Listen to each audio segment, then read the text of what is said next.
Hello, I'm Trevor. And I'm Laura. We have a deep passion for helping couples build strong, lasting relationships that truly thrive. So we created Tools for Marriage. Tangible, practical tools couples can start using right away. Wherever you are in the world. And wherever you are in your relationship. We truly believe these tools can improve any marriage. And maybe we put a few divorce lawyers out of business along the way. Woo! All right. Woo! We did it. We did it. Season 2. Yes. So we have finished season 1. So we are celebrating. In fact, we were just halfway through season 1. Yep. And then we got word that we were picked up for season 2. Yeah, I was very excited. Trevor said it, but it's still very exciting. Yeah. I mean, I was the one who decided, let's do a second season. Let's and try so, it. Here we are. So, season 2 kicking off. And it's kind of funny because we weren't really planning to do a podcast, No, were we? it was really strange. A friend of ours, Angela O'Neill, who has a podcast called Stories in Progress, had invited Trevor to do a podcast. And so we went in this podcast studio and we talked to each other and we're like, we should start a podcast. This was last April and we really weren't planning that. That's right. And that same week we rented the studio and began. That's and right. It's been a lot of fun. We've had some great guests, people that have written books, had huge ministry for marriages, and they came on our podcast, and it's been a lot of fun. It's like a master class having each one of them. It is. It's interesting because we didn't really know what it was going to look like or even who would be a part of it when we started it. We just felt like God was pressing on our heart to continue with our mission to pour into couples that are on the cusp of marriage or in the early part of marriage, and to give them valuable tools and point them towards Christ and towards the Bible to help them have marriages that flourished. And then God brought in all of these just crazy stories, how this all happened, all these wise people to share their heart for marriages, and lots of different stories, people we had known for years, people who've written books about marriage, and people who shared the same passion that we had. One of the reasons we started Tools for Marriage has been our heart for marriage, heart for couples. Where do we learn communication skills, conflict? And so that was just on our hearts. And so that's why we began this podcast.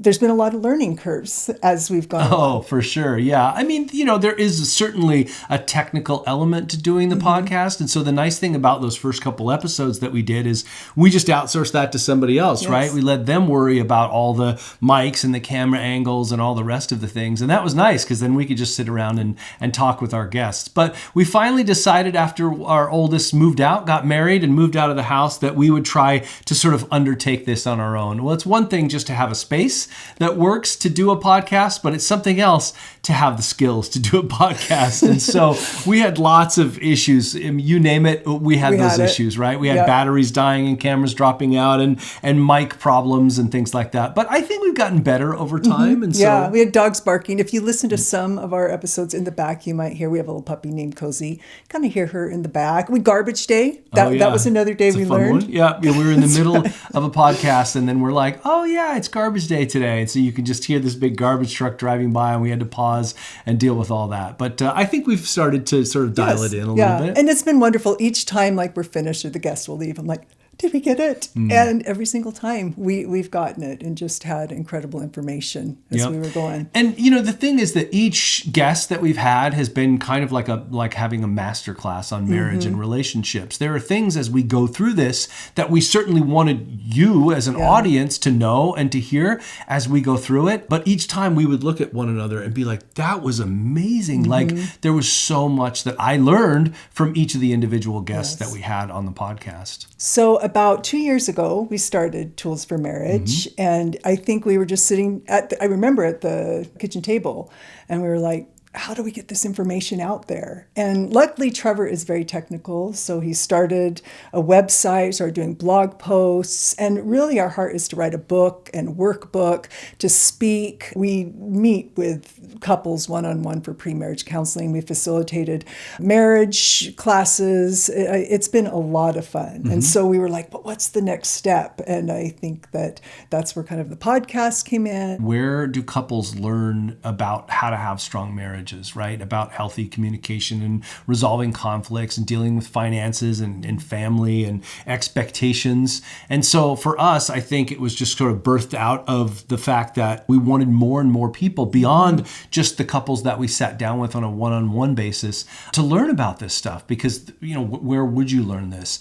And so that just really stirred in our hearts for us to try and put something together, but we didn't know what it was going to look like. So at first, just throwing some things on social media, doing some fun little scenes about marriage and things like that. And that's something that we continue to do. But the podcast sort of came out of the blue, and it's been really, really, hopefully beneficial. It certainly has been beneficial and helpful for us. Yeah. One thing a few years back when we started thinking about this was the idea of radical obedience, of just saying, God, what do you want us to know? What do you want us to do?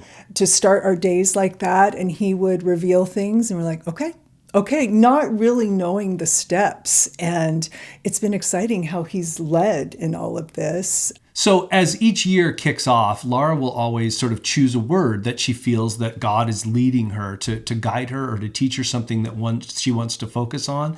And so what were some of those words over the years? Embrace was one. And that's where just to let people know that they are loved and to love on people, to see them as a child of God. Another one was to know. And that was to get to know God better, that we just have a deeper relationship in that. This year, it's rejoice. And finding joy in the Lord. But a few years back when we started this, it was radical obedience. And that's where it was like saying, God, what do you want us to do? And so each day we're like, God, and he would just reveal thing after thing. And it is amazing seeing how he's worked these last 2 years. Yeah, absolutely. There's that book that you talk about, and I love that idea of just in the morning saying, God, what do you want me to do and what do you want me to know, right? And letting him reveal to you what he wants for you, which is really what we want, right? We want to be in lockstep with his will. Obviously, what happens to us is we get tied into my will, what I want, right? And like, hey, what I want, God, would you please bless that? Because I'm over here doing this thing. Rather than just, hands open saying, Lord, we just want to be in the middle of your will, right? And to live with purpose, with his purposes on this earth. So Proverbs 16:9, the heart of a man plans his way, but the Lord establishes his steps. So talk a little bit about the naming of Tools for Marriage. We obviously spent quite a bit of time sort of thinking about what we might call this, what we might, sort of name it or use for social media. Tell me what we sort of came up with and how that... Yeah, I remember us talking about it. I think we had intentional marriage. We were thinking of different ones. And then we came up with tools for marriage. And what we really loved about that was that there are certain things that you can put in practice today that can change everything in your marriage. And it's like intentional time with one another, listening with empathy, how to deal with conflict. I mean, those are things that you can do today. And a lot of this just does not come naturally. These are things we've learned over time. I think one of the hard parts was we didn't know this stuff. One of our friends a few days ago said, we're learning in reverse. Like, I think we thought, I don't really know where do you learn how communication and conflict and how to deal with that? And so a lot of times we blamed ourselves or our other and sometimes our parents when we just didn't have these skills. And people will come up to us with troubled marriages or divorce and like, where were you 20 years ago? And it's like, we were not there. We were struggling ourselves and trying to work through having a healthy and strong marriage. Yeah. And I think a lot of learning does come from sort of making mistakes, realizing that you don't know and that you have to have some humility to try to say, well, I want to learn this skill. Like if I want to go learn how to play pickleball, right? What typically happens is you just head out and start doing it, right? And then you realize, oh, I'm not doing this very well, right? I need to learn how to do this. And so the danger, obviously, of not having the right sort of tools in your marriage is that the damage that can come from that by doing it wrong, by having conflict in the wrong way, you can cause some lasting damage. And like Laura said, this idea of we're learning in reverse, right? We're actually having the problems first and then saying, okay, how can we do this better? And then through that, we try to pass that information along. The idea being that, hey, I just ran over this pothole that's in the distance and I don't want you to run over that same pothole. So trying to pass it along to someone so that they can ideally avoid some of the issues that we may have run into in the past. over the season, we did 16 episodes, which is crazy to me, right? And a couple of them were just the two of us, but mostly we had guests. And so when we started out with an episode that was just Laura and I sort of kicking things off. So there were a few things that we shared during that episode. What do you remember and what did you learn from some of those early episodes? I think one thing that we learned is not to be a mind reader, that thinking that your spouse is a mind reader. And so they know what I'm thinking. They're the ones who upset me. They're trying to hurt me. And being able to say, this is what I think you're thinking. Like throughout the day, I will be like, oh, he's thinking this and he's upset about this. And so I'll do a stop and say, can I read your mind? And I'll say, you were thinking this and this and this. You're like, I wasn't thinking that. And so I think that it's important to talk to one another about it. What story am I telling myself of what you're thinking or what I'm doing incorrectly, so I think. And so I think that is something that we talked about and what we've learned more about. Yeah. And I really like when we think about, communication is really the definition of words, right? I mean, I think it's so important that sometimes we think that we're communicating with one another because we say we need to be on time, for example. And both of us are like, yep, we need to be on time.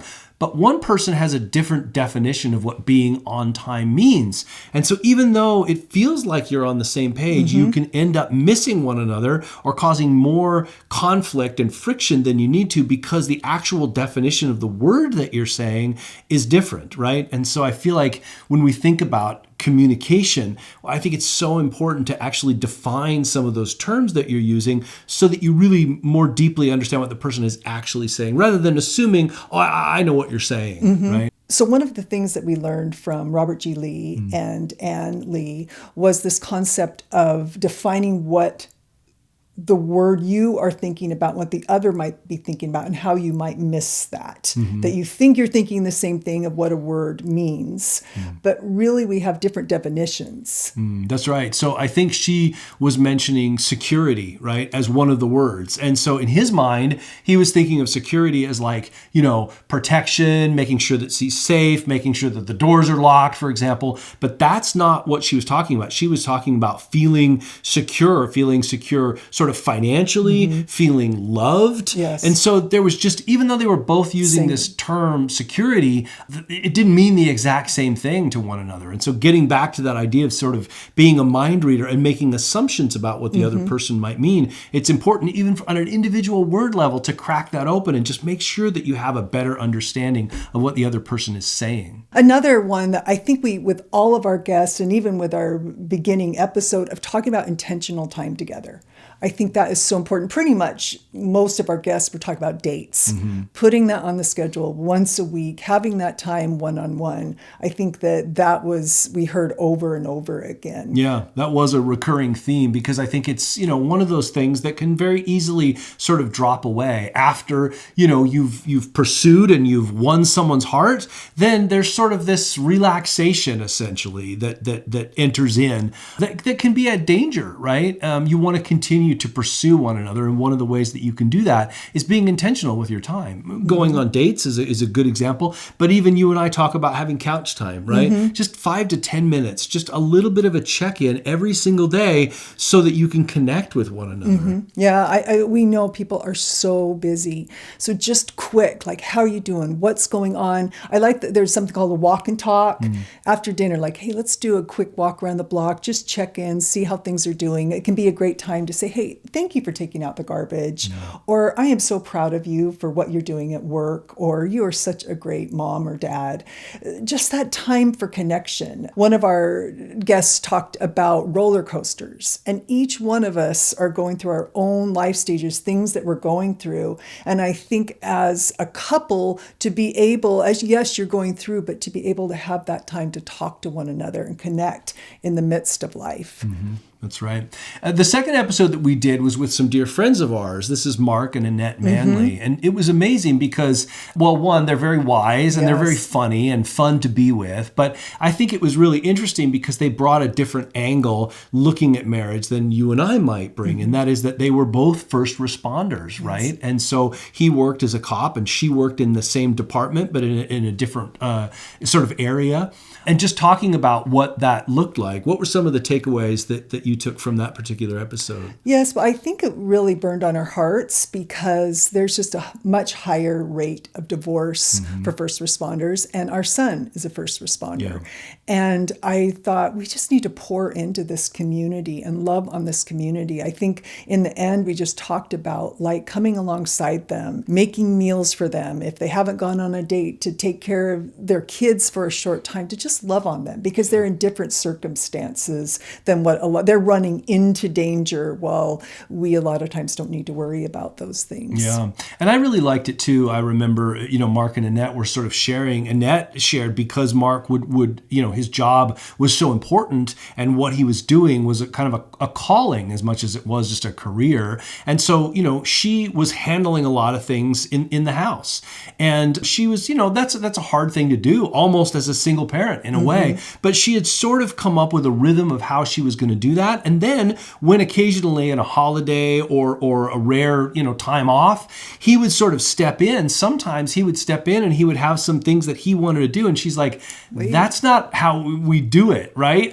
We've kind of got a plan here. And so it was all the more important for them to communicate about those things so that they were on the same page, that kind of united front. Anyway, I thought that was really interesting. Intentional time, checking in with one another, and them kind of deciding, career is important, but what is more important is family, and to really check in with that. The other thing that I really liked was Mark talked about a lot of times bringing home flowers. You think that's what they care about, and it is, but more it's the thought that you were thinking of them during the day, and so you picked up their favorite candy bar, coffee, flowers. So I thought that was a really good idea, that a lot of times it's not about the gift, it's that you were thinking of them that day. Yeah. The next episode we did was with Brian and Linda Seitz. They have a ministry called Peaks and Valleys, and they're also focused on the sort of first responders. They have a ministry to actually help people, police, and to help their families as well. And so I thought that was an amazing, they have an amazing heart and an amazing story to share. What were some of the takeaways that you took from that particular episode?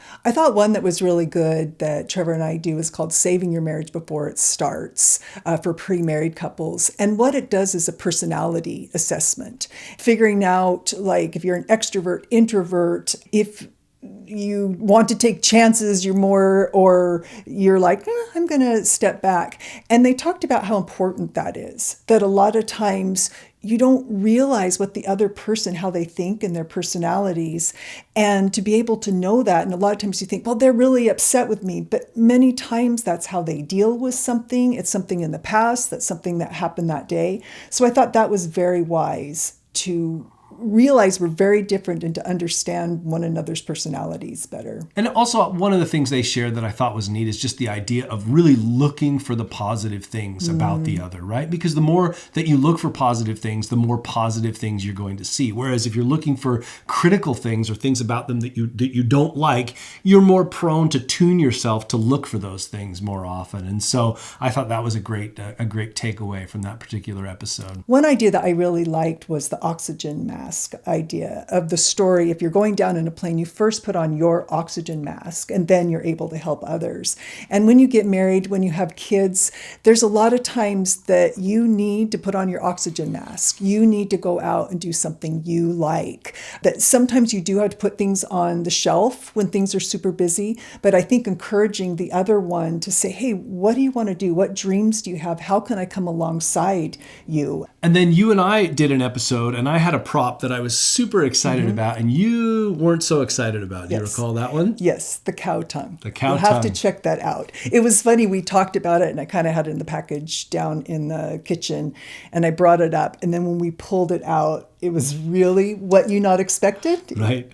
Yeah, it's a big, giant thing. It's just this muscly sort of thing, and Laura did not want to touch it. But I think it helped us make a point about the tongue, and that was that the tongue can heal or it can hurt your heart, and that your words matter. I think one thing that we've learned is that someone can say a word and pierce the other person's heart, and it's really hard to come back from that. It's hard to heal. And so I think being very careful with what you say to your spouse is really important. We talked a lot about, in that particular episode, about listening and curiosity, right? To ask questions about the other person. Not only when things are going well, I want to get to know you more, but also when they're in some amount of distress, right? To really understand and peel the onion a little bit and be curious, not, trying to fix the problem, which, guys are typically guilty of, but to actually be curious and to try to come to a deeper understanding as to why something may make someone feel the emotions that they're feeling. Yeah, I like that a lot, where if you disagree with something, you are, instead of coming up against them, you all of a sudden go, let me see where you're coming from. Why do you feel that? What perspective do you have? And you're very good at talking about being curious. And so going deeper and saying, what's going on? What are you feeling? Instead of becoming defensive all of a sudden. Mm-hmm. And then you mentioned prayer. Prayer was another one that we talked about. What did you want to share? Yes, that's something that we've talked about. We had a pastor talk about that there's a 1% chance of divorce if you're praying with your spouse out loud together. And I think that just brings a sense of humility to one another, of knowing what's going on in the other's lives, to put things before God and lay it down before Him. Yeah, absolutely. And then we had some professionals on the podcast, right? We've had some counselors and some therapists. And so Kelly DuPée was one of the therapists that we actually had on the show. And he deals with marriages that can sometimes be in a very, difficult circumstance. And so for Laura and I, those will sometimes come to us, and they can be harder for us to deal with. I think we think of ourselves more as cheerleaders or coaches. But Kelly offered a number of different things that he would offer to all couples, and he used Scripture as kind of the basis by which he offers these. What are some of the things that you recall from that episode with Kelly? He talked about the best thing you can do for your marriage is to love your spouse well.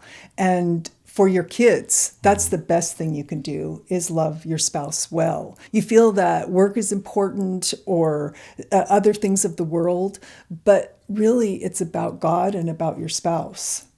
It's funny, I remember him talking about when he would talk to guys, he'd say, guys, we're going to talk about the F word, right? And it was kind of like, okay. And he goes, feelings. I thought that was pretty good. He's talking about sometimes it's very difficult for men to get in touch with and to share, to express their feelings. In fact, Laura and I did a little, scene together where we talked about a tool that can be very helpful in that regard, and that is a feelings wheel, right? We have a little pillowcase that has the feelings on it, but it's really helpful to be able to identify the core emotions that are happening to you when you know that you're distraught, you're upset about something.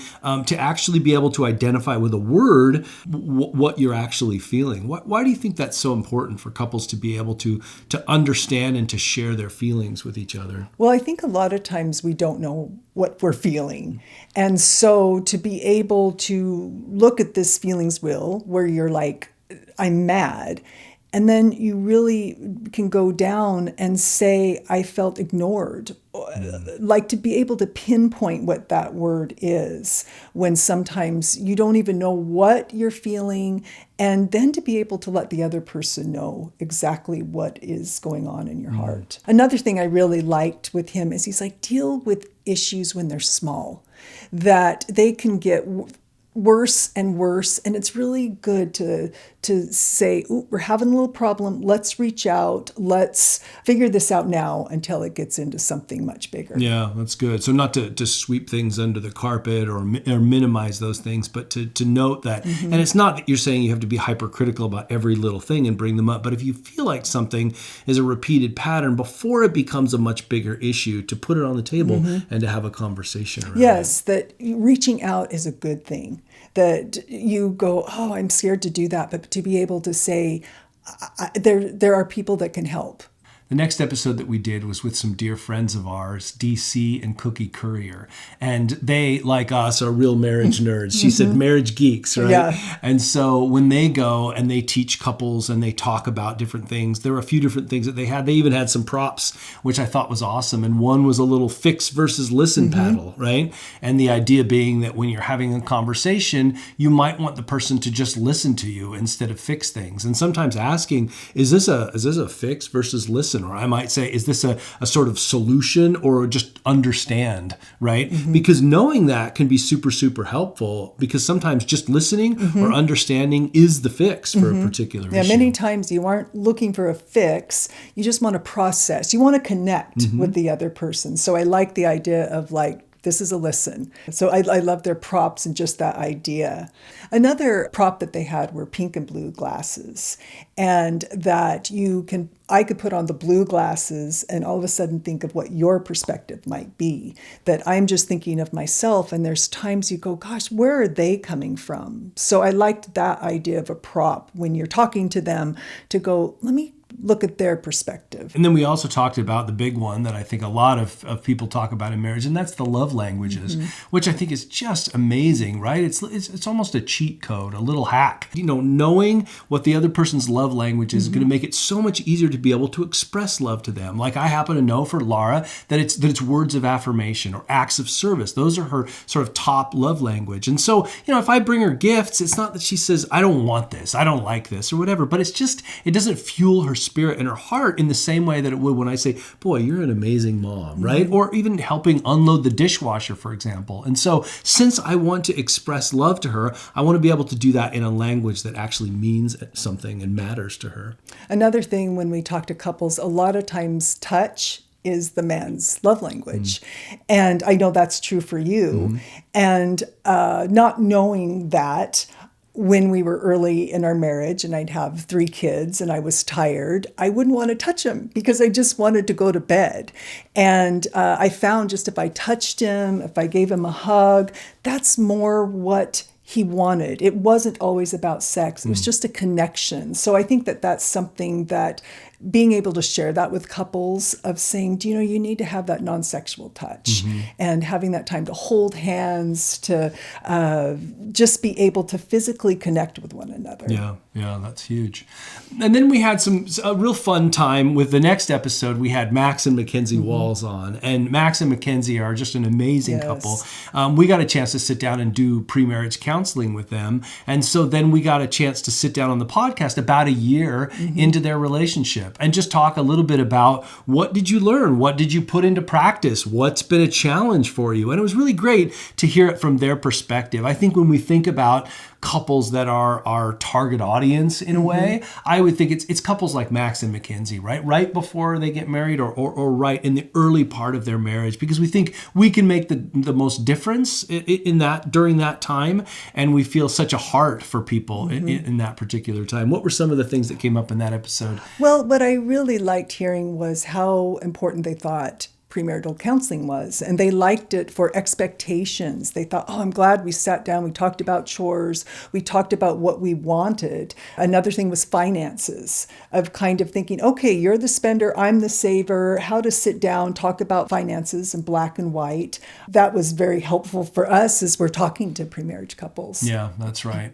And then also we talked a little bit about battery levels, right? As just a concept that I think can be very helpful. One is just to sort of check with one another and say, where are you? What's your battery level? I mean, you could use where are you, 1 to 10, whatever. But we understand the concept of my battery's depleted. I'm at a 20%, whatever. And so you may, cancel some plans that you had or whatever. Or the other person's battery level may be at a healthier position or place. And so they can say, you know what, let me take some of the burden off of you because your battery level is so low. I thought that's a pretty good way to check in with people, right? And not just how you doing, but like, what's your battery level? And it's an easy, understandable way to communicate with one another. Yes. Yeah. And what I thought was most beautiful was them just saying, having Jesus at the center of their marriage, that being able to set their foundation on that. And so it was nice realizing how important it is in premarital counseling to kind of get that base to begin your marriage. And then, of course, as you go throughout your marriage, keeping Jesus in the center of your marriage. We did a 2-part episode with a couple, Ron and Nancy, and I thought this was interesting. One, Nancy is a writer, and she's written for things like Chicken Soup for the Soul, for example. She was coming up on her 70th birthday, and so she had put together this kind of, I don't know, call it a challenge list, a bucket list of things that she wanted to do before she turned 70. And these were things outside of her comfort zone. So she was going out and doing a drum circle, for example. She was going to work with a DJ and like lay down some beats and things that were just kind of not within sort of her realm of comfort or things that she expected that she'd see herself do. But then she would write about those things and the ways in which kind of that shaped her. And I just thought that was amazing. It was so cool to see a couple later on in life who love one another and are still adventuring together. Yes. Her word is savor. And I love that. I think that we go through life and we're not thinking about the blessings we have or the food that we're eating or the time that we have with one another, enjoying the weather, to savor those times. Yeah. And it was fun to hear a little bit about how they met, right? He's a magician and sort of a comedian. And so it was fun for them to kind of talk a little bit about what their early days, and then for an anniversary, they had gone back and visited some of those places where they had some of those early dates. But then because this was there was a lot of material there, we split this into 2 parts because we wanted to continue the conversation. And while there were a lot of really, exciting things to learn about them and their past, one of the things that was just so impactful in this particular episode with Ron and Nancy was infidelity. And in this particular case, it was actually Nancy who cheated on Ron. And so talking about, Ron's experience from that perspective and her experience, how it happened, how it came about, and then how God still reconciled them. I mean, you might look at something like that and just say, that's it, right? I mean, the Bible even talks about saying, this is a reason why couples may separate, right? And to see God reconcile them, I think, and to give them a hope and a future was such just a compelling part of their story. And it really, really impacted me listening to that. And it was a thing where we go through trials and later on we can see their ministries, that you can come alongside someone and say, we've gone through this, we've come to the other side, we've seen how God has worked through this. Their marriage was beautiful. She goes to bed earlier than he does. And he talks about he watches war movies. Yeah, he says, I watch war movies until everybody's dead, right? And she said, we have different schedules. Like, I want to go to bed earlier and he wants to stay up late. And so the idea of, sometimes you're going to miss each other. And so does one just say, okay, I'll have to go to bed earlier or I'll have to stay up later? She just said, listen, the most important thing for me is to just feel, protected and cared for. And so when she's ready for bed, he'll go up and he'll talk to her. He'll pray with her. He'll give her a kiss and he'll basically tuck her into bed. So and it just allows her then to rest, more sound after she's sort of been tucked in. And I thought, oh, that's a beautiful thing. So sometimes I'll even do that with you if I'm down working on the computer. To just come up and connect with me and talk about the day and pray with one another. It's really special. Yeah. The other thing, and what we've talked about, is telling one another what your expectations are. And so he talked about once he was in with their friends and his friend was opening the door for his wife.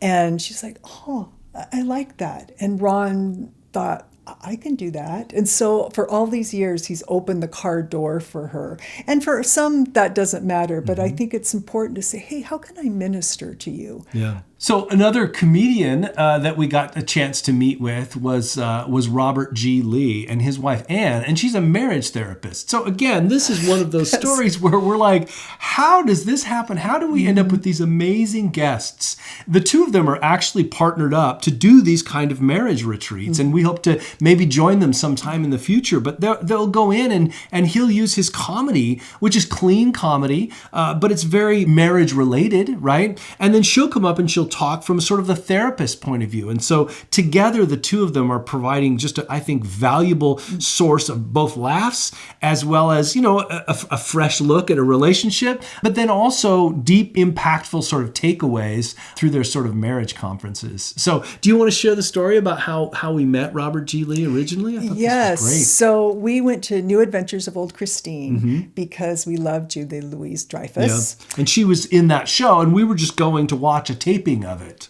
Yes, and so we're sitting there, and they have like a comedian warm-ups because you're sitting there for hours as they're changing scenes, and so they have somebody just talking in the audience. They bring you pizza. We just wanted to experience that. And the guy who was the comedian, we were laughing so hard. Yeah. He just was so funny. And it was interesting. He had clean humor and there were some Christians in the audience and he didn't pick on them. And we just thought, gosh, he has a really special heart. And so I think it was probably a year or so later, we're on a film set and I see him walking up and I'm like, Trevor, that was the comedian. And so we were able to do a film with him. And so, like I said, this was years ago. And then, like Trevor said, I was looking on his social media and he was talking about his wife, who's a marriage therapist, and how they're wanting to put together marriage weekends. And I thought, really? This comedian in Hollywood, and then having them on our podcast was really special. Yeah, so it was great. Obviously, a lot of laughs there, but a lot of great stuff that was shared during that particular episode. So if you haven't seen it, you should check that one out. That's really fun. So the next episode we did was with an amazing couple. They run a ministry called Everfree Ministries, and it's Keith and Megan Peeler. You want to explain what Everfree is and what they do? Well, it's a prayer ministry, and learning that the authority that we have in Jesus, and that many times we're fearful of the enemy, but as we find our identity as a child of God, we see the power that we have in prayer. And it was amazing. I mean, just to hear their story, to hear, just a quick example is when they were called to move up to Minnesota. She was a Texas gal, so she didn't really want to go, but she felt that God was really calling them there. And her sort of prayer group or her Bible study group was praying about the house that they might find. And there were just all sorts of things you can listen to in the episode that confirmed that this, in fact, was the house that they should move into. And so they were there, not as long as they expected. Sometime in the first year, maybe two, he was fired from his job there. And they were suddenly just like, well, Lord, did we not listen to you? Were we not doing what you wanted us to do? We felt, he was in ministry. Were we not following the calling that you have for us? And so, but I just loved it because he was just saying, Lord, we just want to be in your will, right? And I just thought, oh, what a great heart posture, right? To just sort of say, Lord, if we're on the wrong path, if we're doing something that you want us to do something else, you tell us and we'll go that direction, right? And so then God called them out of there and he called them back to Texas, I think, right? And they started this prayer ministry, and it's been incredible. They've come to our church, and they help sort of equip people to learn, how to pray for people. And so, just what an amazing couple, and what a great episode. Yes, our next episode was with Chris and Cheryl Solberg, who are dear friends of ours from years ago, and they also just have a passion for strong marriages. I thought what was really special about their story is that Chris has gone through cancer. He's on the other side, praise God. Yeah. But just talking about walking through a season like that. Yeah, you think about in sickness and in health, right? Being part of our marriage vows, right? And we don't, hope for any of that, but, it's inevitable that that's just going to happen for one or both of you at some time in your life, right? It is appointed to man once to die, right? And so, to see what happened with Chris and how he was losing his ability to even sort of take care of himself, and Cheryl had to sort of step in during that time to care for him, which is it's such a beautiful picture of what marriage is all about, right? And so it just really strikes a chord, but it was amazing too to see how God then, sort of healed him, and he's now on the other side of that, and that wasn't necessarily going to be the case, but just what he had to go through in terms of swallowing his pride at times, and what it was like to just sort of step in and say, this is the time where someone's battery level is low, right? And it's not charging back up, and I need to be there for them to take care care of their physical needs. And so I just thought that was such an amazing story. There's a lot of other great stuff in that episode, though. So be sure to check that one out. The next episode was with a good friend of mine that I hadn't seen in years. We went on a missions trip a long time ago, but his name is Craig and his wife, Beryl.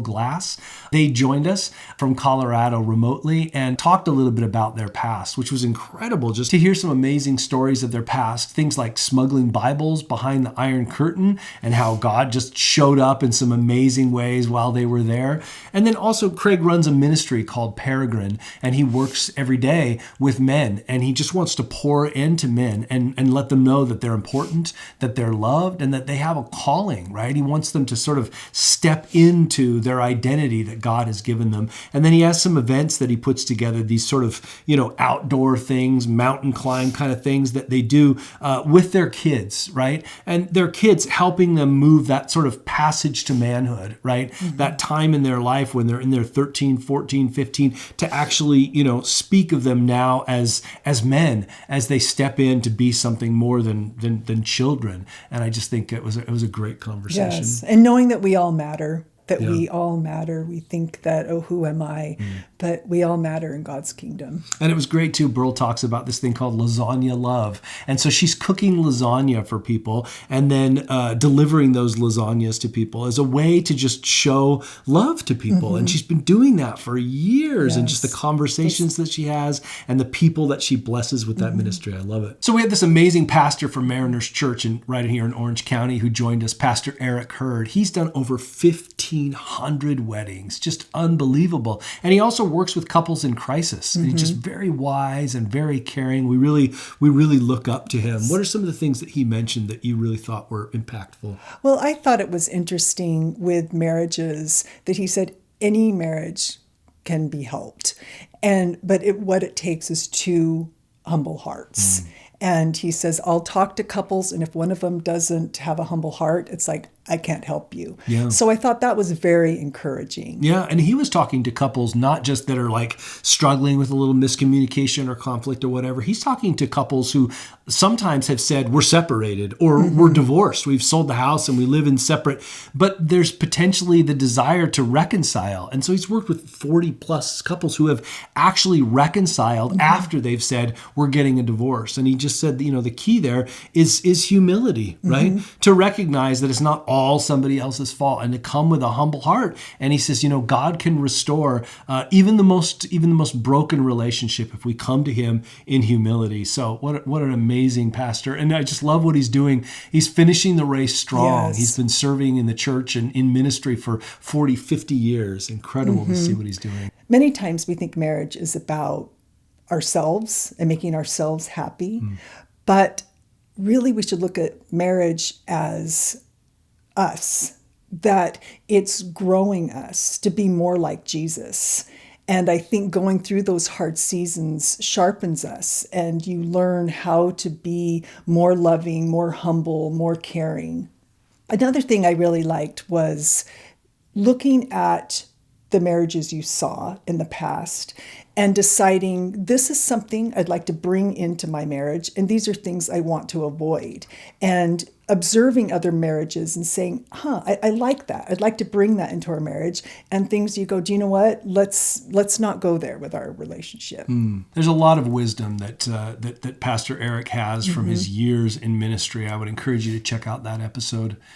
The final episode that we did for season 1 was with a marriage and family therapist named Bagwell. So I had officiated a wedding, and the couple had gone through pre-marriage counseling with Darren, who I had never met before. And so I reached out to him and I said, listen, we do this little podcast. We'd love to have you on. And man, what a great conversation we had with him. We could have talked for hours with Darren. Yes. What we loved about it is there's a book we love called How We Love.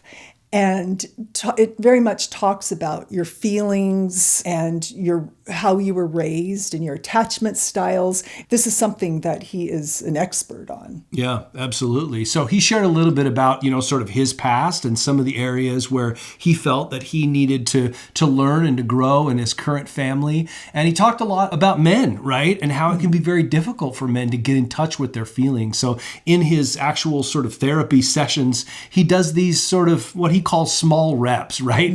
Not the big heavy lifting, but he just tries a few things to get people exercising some of these things that they may be a little uncomfortable with so that they continue to have better communication and manage conflict in a much more healthy way when they're not there present in his office. And so I just thought, wow, what a great resource Darren is. And he's someone that we've got in our back pocket if people come to us. Highly recommend him as a counselor. Yeah, he was absolutely. Great. What a great heart and what a great skill set he has. So this has just been an exciting time together, a time of growth, and we're looking forward for what's next. Yeah, absolutely. We've got a whole bunch of people that we're inviting to be on the podcast. If there are particular people or topics that you'd like us to cover as we continue to press forward, we encourage you to reach out. We obviously want you to share and subscribe so when a new episode drops, you'll be notified right away. And we love it when you comment, when you reach out to us and say, boy, this really touched me, or we're putting this into place in our marriage. We know that happens because, well, oftentimes you'll be at a grocery store, right? And someone will be, hey, I saw that episode and I thought this was so great.